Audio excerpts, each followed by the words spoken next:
All right, thanks. So our next talk will be Elaine Shi talking about, a talk with a talk entitled "Synchronous with a Chance of Partition Tolerance."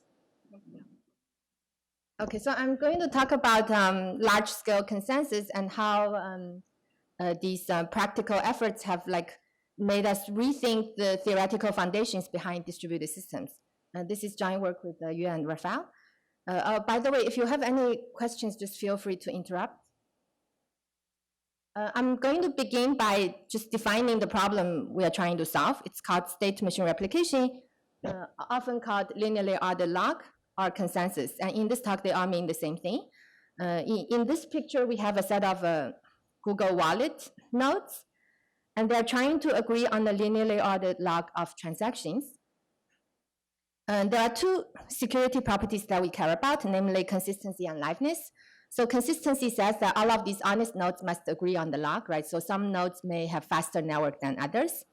So it could be like your log progresses a little faster than mine. That's okay, but at the end of the day, we have to agree. Liveness says that whenever I buy a coffee, this transaction should appear in all of the honest nodes logs very quickly, right? So it's not like I want to wait forever for my coffee. Now, if all of these nodes were honest and they correctly follow the protocol, the problem would have been trivial. But what's non-trivial, what's challenging about the problem is when some of these nodes can be compromised, like they have malware, and now these corrupt nodes, they can deviate arbitrarily from the protocol. And even under these adversarial conditions, we want to make sure the rest of the honest nodes can still satisfy these two security properties. So this is the problem that we are going to try to solve throughout the talk. If you are like me, I got interested in consensus because of blockchains and cryptocurrencies, but in fact, consensus is a 30-year-old problem. There's been a long line of work on this. If you look at all these companies in the Bay Area, everyone actually has been deploying consensus for the past decade or so to make sure their computing infrastructure is replicated. And for example, Apache Zookeeper is like an open source implementation of a crash fault tolerant protocol that everyone basically uses. So in traditional deployments, right, we are looking at kind of the scenario I was talking about, a single organization like Google or Facebook, a small number of nodes, and these nodes are interconnected with fast local area network.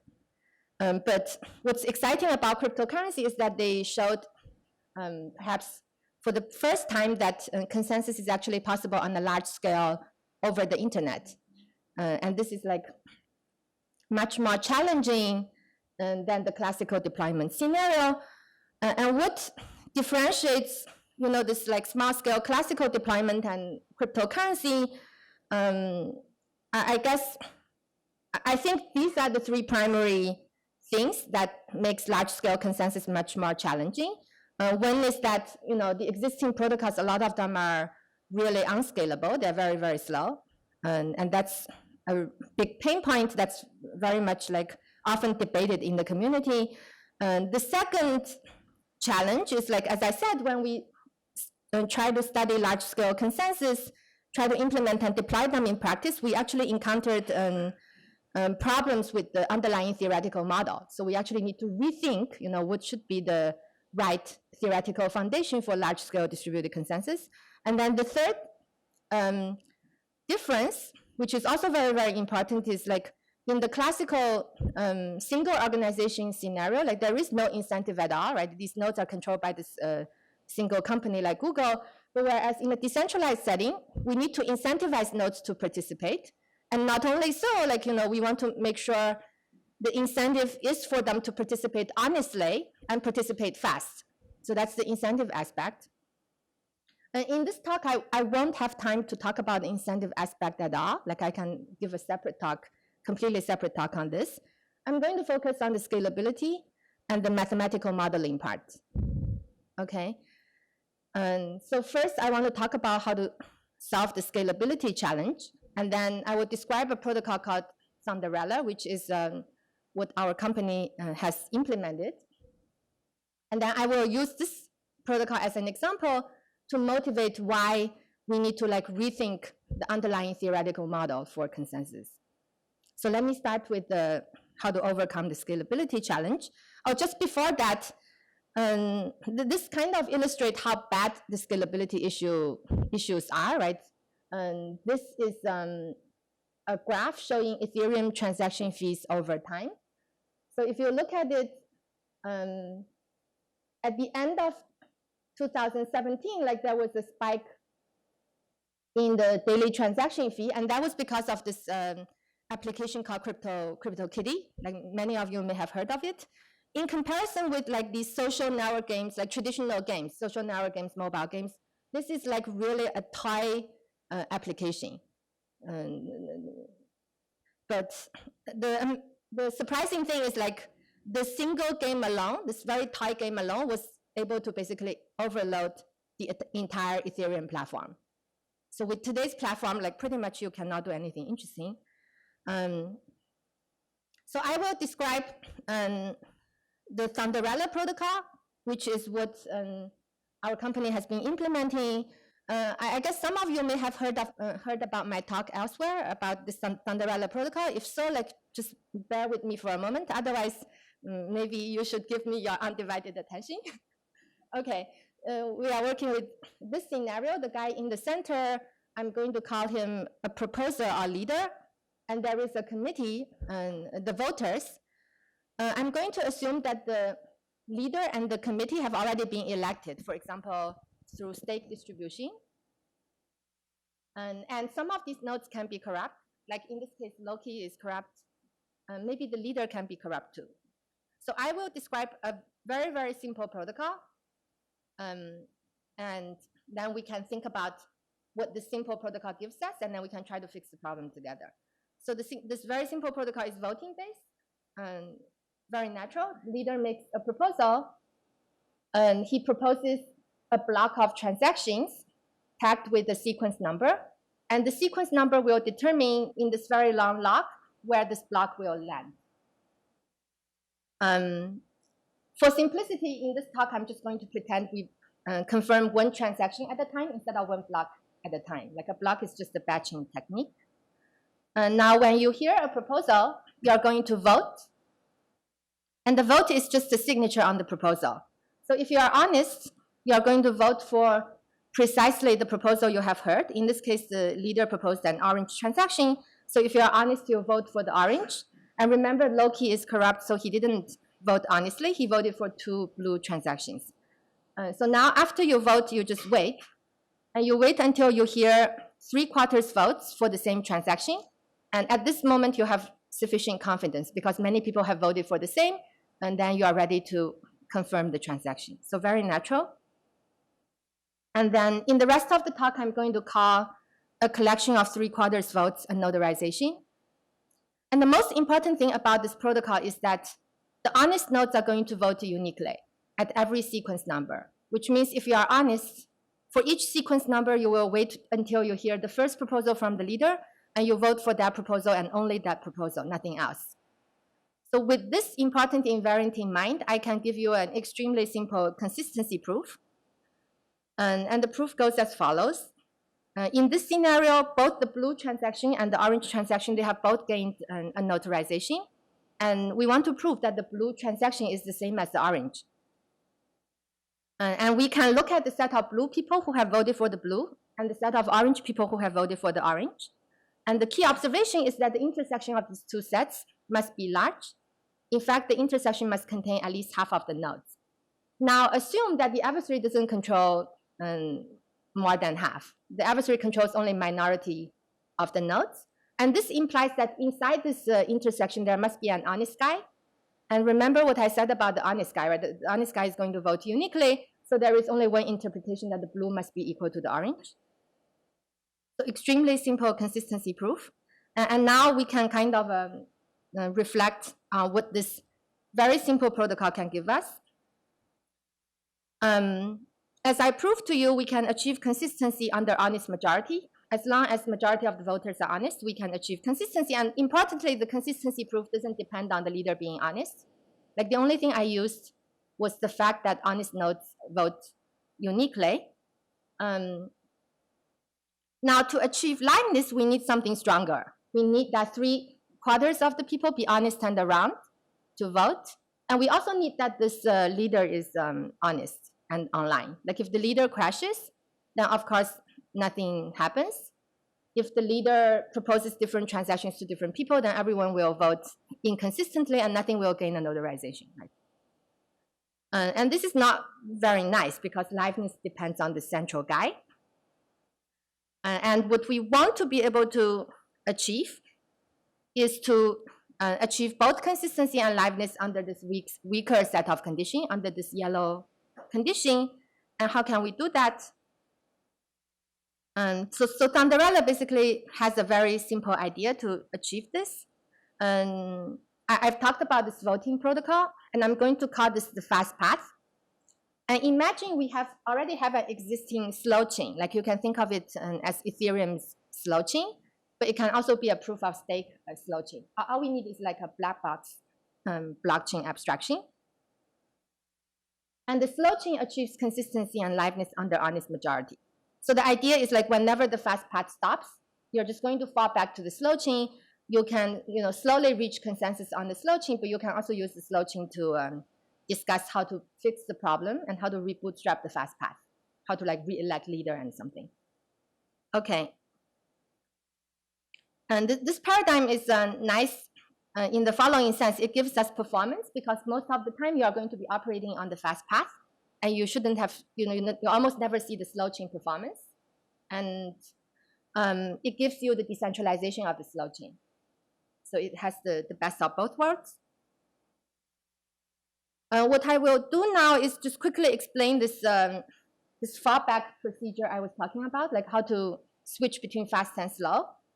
And this is kind of important for understanding the latter part. Like, I'm going to try to use this to motivate why we need to rethink the mathematical model behind consensus. And the fallback mechanism is very simple too, and I only have to explain two things. One is that there must be a mechanism for nodes to detect that the Fastpass has failed. So once you detect it, you are going to invoke a second procedure called fallback. So I'll first talk about the detection mechanism. And here we are using a heartbeating mechanism. Every now and then, the nodes on the Fastpass, they will take a hash of the Fastpass log so far, and they are going to sign the hash. When the hash gains 3/4 votes, it becomes notarized, and we are going to call this notarized hash a heartbeat. And then you post these heartbeats to the slow chain. So now when things are good, you should see a new heartbeat every now and then. And the heartbeat basically serves two purposes. One is that it's a keep alive mechanism. And the second purpose is it gives a cryptographic checkpoint of the Fastpass log because the hash binds to a prefix of the Fastpass log. If at some point k blocks have gone by without a single heartbeat, then something must be wrong, right? For instance, maybe if the leader has crashed, then the Fastpass will stop, or maybe the leader is malicious and he's trying to censor certain transactions, and the committee, refused to vote to rat the leader out. In either case, we want to fall back to the slow chain. And how do we do the fallback? Oh, by the way, k is the security parameter that's like needed for consistency. It's like for Bitcoin, it's like 6 blocks. So how do we do the fallback? It's also very simple. There's just like one Satoshi. Essentially, we already have consistency at every position, but what we don't have yet is consistency on the length of the Fastpass log. Like it could be Spider-Man's network is a little slower, so when he decides to fall back, he sees 3 transactions notarized on the Fastpass. But when Iron Man decides to fall back, he sees 6 transactions notarized on the Fastpass. So now these two guys have to use the slow chain to agree on what the length of the Fastpass log is during the fallback. And how do you do that? Very simple. If I see something notarized on the Fastpass, and I want this transaction to be picked up by the fallback mechanism, it is my responsibility to post it to the slow chain during the fallback. But you don't have to post everything since the very beginning. You only have to post these notarized transactions starting from the previous checkpoint, remember the heartbeat serves as a checkpointing mechanism. So as long as you make sure you post these notarized transactions to the slow chain during the fallback, it'll get picked up by the fallback, right? And after the fallback phase is over, you can continue to do consensus on the slow chain, or you can try to rebootstrap the fast path from the slow chain. Okay, so that's just the protocol, very simple. And now that we combine this fast path and the slow chain, we can achieve stronger property. Namely, we can achieve both consistency and liveness under this weaker set of conditions. But under the stronger set of conditions, we are fast. Because under the stronger set of conditions, we just operate on the fast path. And in this orange regime, like essentially you almost never have to post any messages to the slow chain, right? The only thing you have to post to the slow chain are those heartbeat messages, which are very tiny. So that's why we get high performance. Okay. So just to quickly summarize the protocol, when things are good, you confirm transactions on the fast path through a single round of voting. When things are not so good, you fall back to the slow chain, and on the slow chain, you can discuss how to rebootstrap the fast path. So that's the protocol, very simple. I guess I hope I've made it simple enough to understand, but the paper is actually much more painful to write because we had to write 74 pages of mathematical proof and modeling. Okay, so that's the protocol like we asked our engineers to implement. And now I'm going to try to use this as an example to motivate why we want to rethink the theoretical underpinnings of consensus. And by the way, do you have any questions at this point? Okay, so if not, okay, here's the more exciting part. I'm going to tell you, maybe I have lied to you. Like, there is actually a flaw in the protocol that I've just described to you. Interesting, our engineers, when they implement this protocol, they pointed out this flaw. Actually, they had a couple very nice observations when they were implementing the protocol. One is this flaw, which I will talk about in this talk. And another point they made is like this fallback is very, very slow. If you use Ethereum as a slow chain, right, the fallback will take a couple hours. We now know how to overcome both of these drawbacks. In this talk, I will talk about this interesting flaw. And this, like I'm contradicting myself right now, right? Because I told you there's 74 pages of mathematical proof, and yet there is this mysterious flaw. And in fact, in this flaw I'm going to describe, everyone is benign, like no one even has malicious intent. And yet, if just a few nodes crash in a specific timing pattern, confirmed transactions can get undone. So it seems like a pretty serious problem in practice. So how can you resolve this apparent paradox? Well, it turns out that the flaw is not with our proof, which is a relief, but the flaw is with the synchronous model with which people have studied consensus for the past 30 years. So this like 30-year-old model is actually not a best match for what you want to achieve in practice. So I'll talk about how to fix the model and how to fix the protocol. Okay.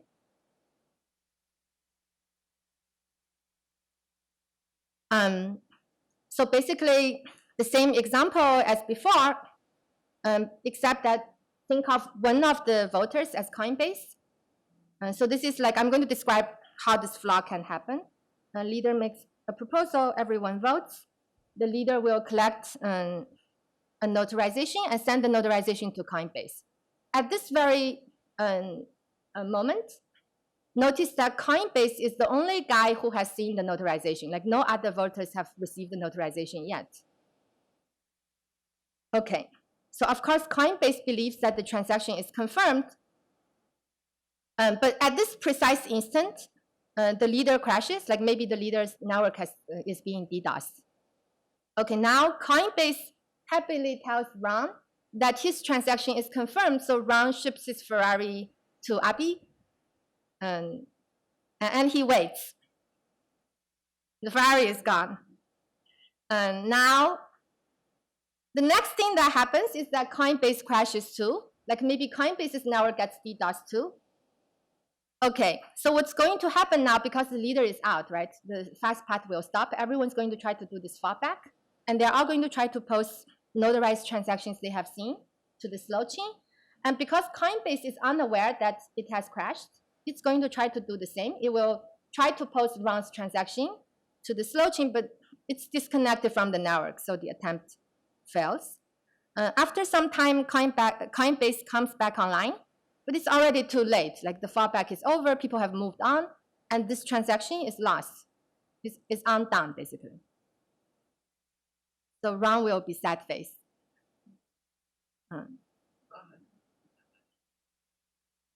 Well, but the rest of the world has developed a longer log, and maybe if let's say you are malicious, you are the buyer, you could have double spend the transaction because the log has become longer when the Coinbase came back online.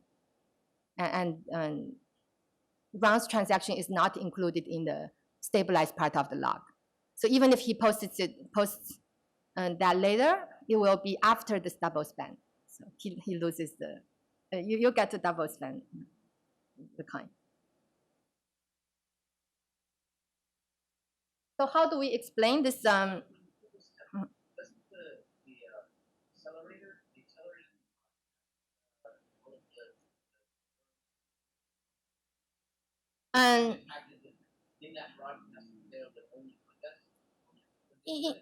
In this example, I'm assuming the accelerator is forwarding the notarization to Coinbase, but even if you have a peer-to-peer network, like the broadcast is not simultaneous, right? It still could be the case that Coinbase is the first guy who received it. Yeah, the first and only, because the network has delay. It's not like people receive it at the same time. Okay.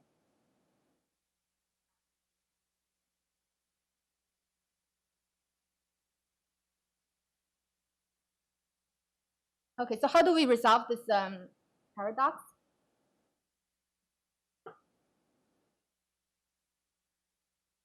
And as I said, fortunately, the flaw is not with the proof. It's with the 30-year-old synchronous model, right? No, but in this model, like the point is, everybody should receive that. Everybody would, not Coinbase would, and then everybody else would. I don't understand the question. So Thunderella fundamentally is a synchronous protocol because the slow chain is synchronous. So like in our proof, we are making use of the fact. So let me explain it a little better, right? So in our proof, we are making use of the fact that when Coinbase receives the transaction, he believes that other people will receive it in delta amount of time. And that's a property of the synchronous network. Like it believes that if I receive it, I send it to everyone else will receive it in delta time. So when the accelerator sends a message, the model in the synchronous means that within delta, everybody receives that. Yes, but all of these, in the synchronous model, the property is like if an honest node sends a message, the message will be received by all of the other nodes in delta amount of time. And yet, if you crash, you are not honest anymore. Like the Coinbase could be trying to propagate this message to everyone else, but he crashes at this moment, so he's actually not honest, and this property doesn't hold in the synchronous model. So I'm actually going to explain this point a little bit more, and maybe hopefully it'll be more clear. So as we all know, in the synchronous model, when honest nodes send a message, the message is guaranteed to arrive in delta amount of time. And whatever the delay is, we can just call it one round, right? So we can imagine when an honest guy sends a message, everyone else will receive it at the beginning of the next round. In the example we saw, Coinbase dropped offline. Like even if the outage is temporary, he violated this assumption. So he is no longer honest. And a protocol that's provably secure in the classical synchronous model is not obligated to provide a security for Coinbase in this case because it's a faulty node. So now, that's why we had this paradox, right? Because even though Coinbase violated consistency with the rest of the world, like it's not a violation of the proof. So now you may tell me, okay, Elaine, you are not saying anything new here because that's exactly why we have the partially synchronous model, right? What's nice about the partially synchronous model is that message delay can be arbitrary. And for the purpose of this talk, partially synchronous and asynchronous mean the same. I don't have to distinguish them. And what's nice here is that if Coinbase crashes, that's just like a long network delay in the partially synchronous model, and Coinbase will not be treated as faulty. So when Coinbase comes back online, he's going to continue to enjoy consistency and liveness just as before. So at this moment, so by the way, for this reason, partially synchronous protocols are also said to be arbitrarily partition tolerant.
So at this moment, we may think that partially synchronous is just a strictly better model. We should just completely abandon synchronous.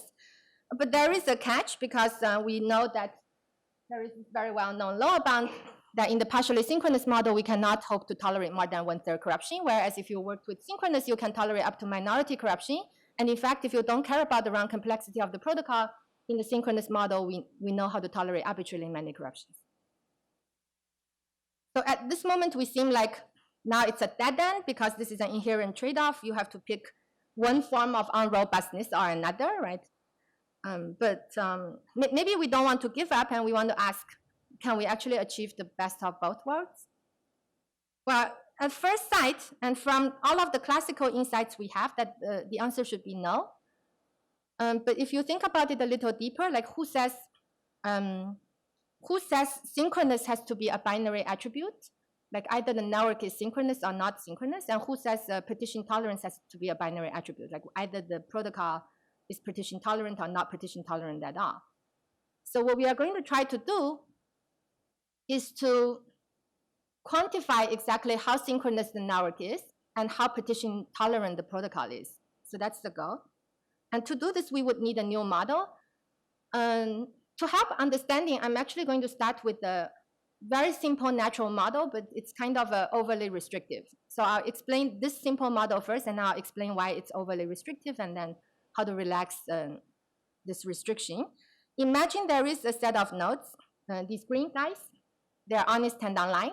They're well connected. They can send messages to each other within one round.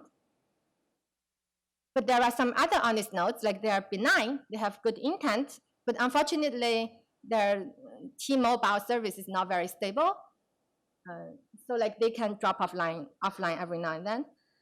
And then there are these corrupt nodes, but we don't care about achieving any property for the corrupt nodes.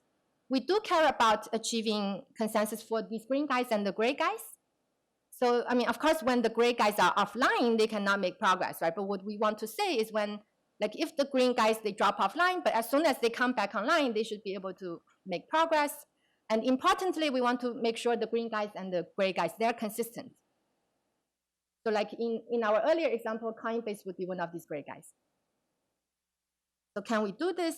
Well, if you want to be able to achieve this, you have to make some assumptions, right? If the green guys, this set is less than a half, you can prove an impossibility result very easily, just because, you know, if you could do this, then two minority partitions can like independently reach consensus. You can formalize this intuition. I will not try to do it, but if the green set is more than majority, then in fact the answer is yes. We can indeed solve consensus for the green guys and the gray guys. I'll talk about how to fix the Thunderella protocol in this model, and we are going to call protocol secure in this model best possible partition tolerant, because notice that in this model we are making some kind of timing assumption, right? We are assuming there's a large set who have good network, but we acknowledge the fact that there can be other, gray nodes who are honest, but they may not have good narrow connection, and we don't want to penalize these the gray guys. Okay, so now I said this model is overly restrictive, and here's why. In my model so far, I'm assuming there's a set of green nodes who are persistently online throughout the protocol. And that's a very bad model, especially to study these blockchain protocols, because the Bitcoin has been running for 10 years, and no one can guarantee 100% uptime for 10 years. Like even Google has outage every now and then. So it could be that in the protocol, every honest node is at some point offline. So we can actually relax this restriction by adopting what I like to call the lazy co-author model. And here's a good way to think about it, right? Let's say the cryptographers in this room decide to write a paper together and send it to the next crypto. And cryptographers, sometimes they are lazy and they're not always online. Like on Monday, some people are available, other people go skiing. On Tuesday, some other set is available. Now, there may even be corrupt co-authors who are, trying to disrupt the project because the corrupt co-author is like secretly trying to write a competing paper. So now we want to make sure that, all these honest co-authors, they can finish the paper, make the deadline, and more importantly, at the end of the day, they have to prove the same theorem. It cannot be, okay, at the end of the day, we discover everyone has a different theorem in mind. So can we achieve this? As long as in every round, there's majority number of online nodes. And for modeling the network, we are assuming like whenever you are online, you send a message, then the online nodes in the future can receive it. If you are offline, there's no guarantee about the messages you sent or the messages you receive. Okay, so I won't try to go into the details, but there's quite a bit of work in kind of formalizing this model. It's a very simple model, but we spend quite a bit of time trying to understand it. And next, I will describe how to fix the Thunderella protocol such that we can prove it to be best possible partition tolerant. The fix has two parts. I have to fix the Fastpass and the fallback, but I also have to fix the slow chain. In this talk, I'm going to focus on the Fastpass and the fallback. And at the very, very end of the talk, I can quickly mention about the slow chain if there's time. How many more minutes do I have?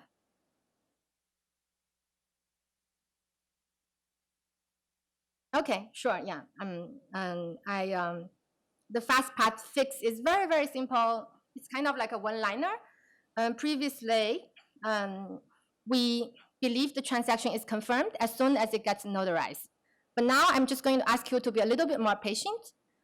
Not only does the present transaction has to be notarized, you want that the immediate next transaction is notarized too. And the reason is the following. Like if I see a transaction notarized, the only thing I'm sure of is many people have voted for the transaction. But if I now see the next transaction notarized too, imagine that honest nodes are only going to vote on the transaction when the parent is notarized. So now if the next transaction is notarized too, it means many people have seen the parent notarized. And this gives me more assurance because even if I happen to drop offline, like many people have seen the parent and some of them will be online and they can post it to the slow chain, right? So the protocol would be, and take this notarized lock, chop off the last notarized transaction and confirm all but one, basically. Confirm the prefix. You can formalize this intuition into a proof. I will not try to do that. I've kind of like skipped the more technically involved part in this talk, but in our paper, we actually try to understand the theoretical underpinnings of this new model. We showed the feasibility of achieving Byzantine agreement to understand the cryptographic assumptions in this model. And we actually also extend our results to MPC. We show feasibility of MPC, and there the concern, like I said, is these people who drop offline, their secrets should not get leaked. We have a practical variant of the protocol. It's in a different paper. It's called Pili. If I have time at the end, I can spend 1 minute talking about Pili because it's an extremely simple protocol too. So I would like to conclude by making a couple of philosophical observations. The first observation is that the set of protocols that we care about, called best possible partition tolerant, is a strict subset of classical honest majority protocols. And what this is saying is that our model is a refinement of classical synchrony, and we allow you to tease out exactly which subset of classical synchronous protocols enjoy the robustness properties we care about in practice. And what's interesting is that, like, it's not like every classical honest majority protocol satisfy this robustness property, right? In fact, we looked at a bunch of these existing protocols that are known to be secure under classical synchrony, under honest majority, and none of them actually fall into this white set. So, like, you know, if you are deploying, if you have a blockchain company, you want to deploy a synchronous consensus protocol, right? Not only, like, if you don't have a proof at all, like, you shouldn't be able to sleep, but if you have a proof and the proof is in the classical synchronous model, that's also not good enough in practice.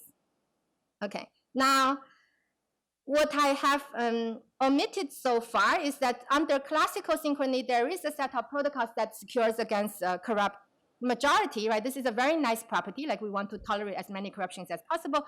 Unfortunately, we show that if you want to tolerate corrupt majority, you have to give up partition tolerance completely.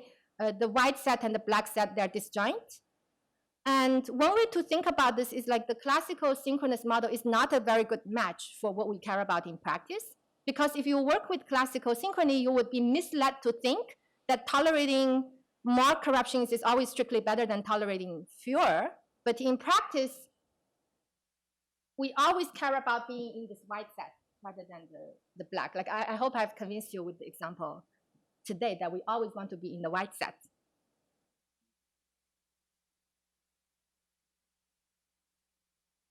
I guess this proof is saying if the protocol tolerates corrupt majority, it cannot be in that set. So if that's what you're asking, I guess the answer is no.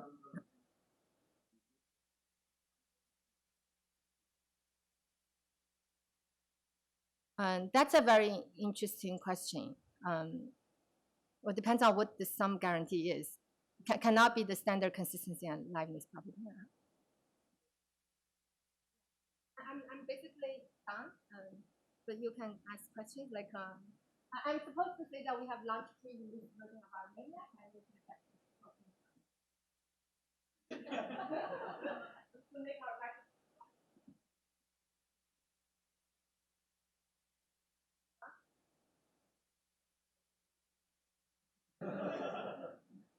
The question is whether you can have a best of both protocol that achieve something on the corrupt majority. That's not what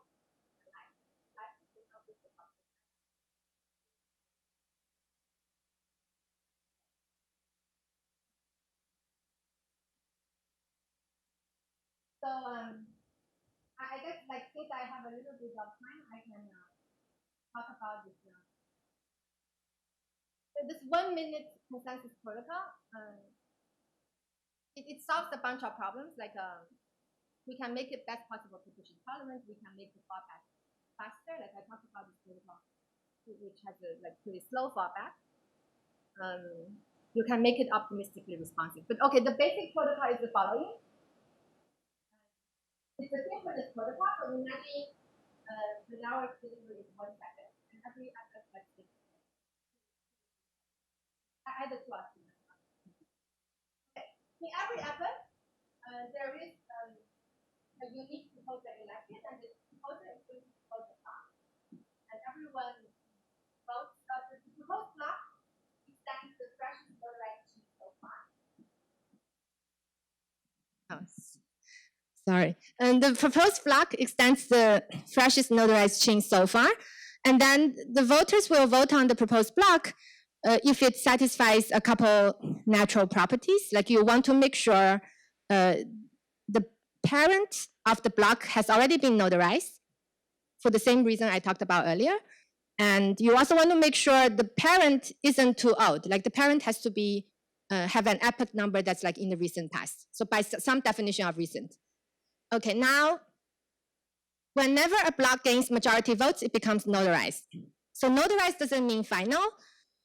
And so what is final, right? Final means if at any point of time, if you see 6 notarized blocks at the end with consecutive epoch numbers, you're going to chop off the last 5.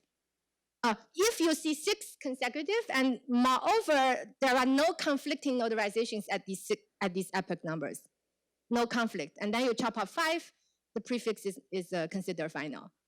So what's nice about this type of protocol is like basically like the latest, this is kind of the latest in consensus. Like we have, you may know PBFT, Paxos, like all of these protocols are pretty complicated because they have this fast path and they have a very complicated recovery path, like called view change, right? But we have shown essentially you can have a protocol that's just propose, vote, propose, vote, propose, vote, like boom, boom, boom, confirm, confirm, confirm, no special path at all for any recovery. Like everything is embedded in the single paradigm.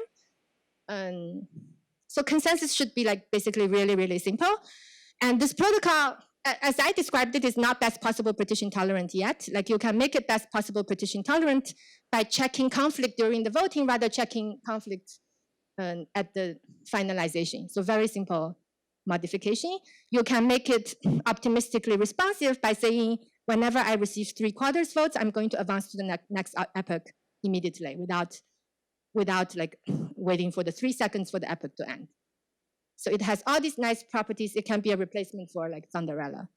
So this protocol is called Pili. Pili means the sound of thunder in Chinese. Thank you.